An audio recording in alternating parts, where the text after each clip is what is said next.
उत्पत्ति अध्याय 9।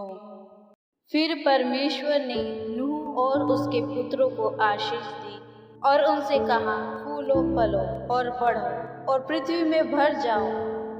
तुम्हारा डर और भय पृथ्वी के सब पशुओं और आकाश के सब पक्षियों और भूमि पर के सब रेंगने वाले जंतु और समुद्र की सब मछलियों पर बना रहे।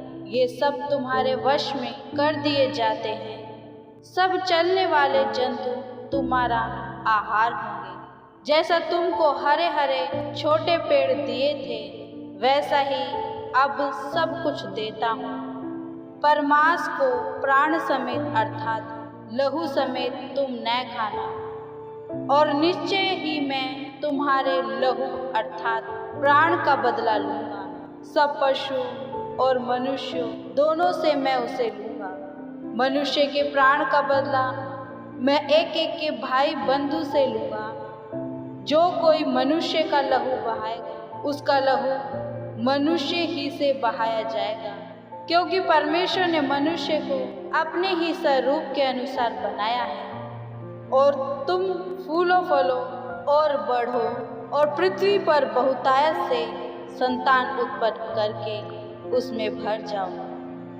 फिर परमेश्वर ने नूह और उसके पुत्रों से कहा, सुनो, मैं तुम्हारे साथ और तुम्हारे पश्चात जो तुम्हारा वंश होगा उसके साथ भी वाचा बांधता हूँ, और सब जीवित प्राणियों से भी जो तुम्हारे संग हैं, क्या पक्षी, क्या घरेलू पशु, क्या पृथ्वी के सब बनैले पशु, पृथ्वी के जितने जीव जंतु जहाज से निकले हैं। और मैं तुम्हारे साथ अपनी यह वाचा बांधता हूँ कि सब प्राणी फिर जल प्रलय से नष्ट न हो, और पृथ्वी का नाश करने के लिए फिर जल प्रलय न होगा। फिर परमेश्वर ने कहा, जो वाचा मैं तुम्हारे साथ और जितने जीवित प्राणी तुम्हारे संग हैं, उन सब के साथ भी युग युग की पीढ़ियों के लिए बांधता हूँ, उसका यह चिन्ह है, मैंने बादल में अपना धनुष रखा है।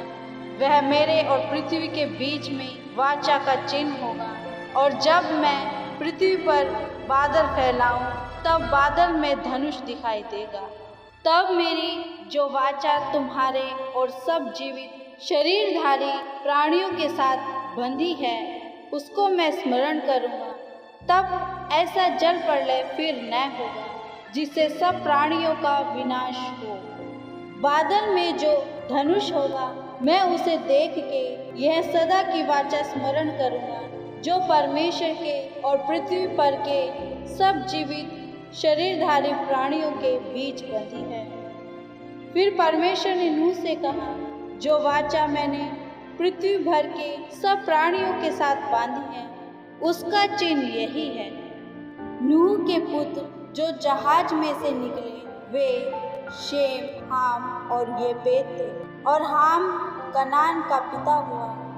नूह के 3 पुत्र यही हैं, और इनका वंश सारी पृथ्वी पर फैल गया।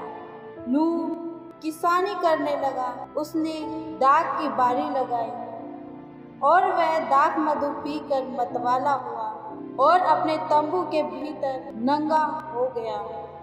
तब कनान के पिता हाम ने अपने पिता को नंगा देखा और बाहर आकर अपने दोनों भाइयों को बतला दिया। तब शेम और येपेत दोनों ने कपड़ा लेकर अपने कंधों पर रखा और पीछे की ओर उल्टा चलकर अपने पिता के नंगे तन को ढांक दिया। और वे अपना मुंह छिपाए हुए थे, इसलिए उन्होंने अपने पिता को नंगा न देखा। जब नूह का नशा उतर गया, तब उसने जान लिया कि उसके छोटे पुत्र ने उसके साथ क्या किया है। इसलिए उसने कहा, कनान शापित हो, वह अपने भाई बंधु के दासों का दास हो। फिर उसने कहा, शेम का परमेश्वर यहोवा धन्य है, और कनान शेम का दास हो।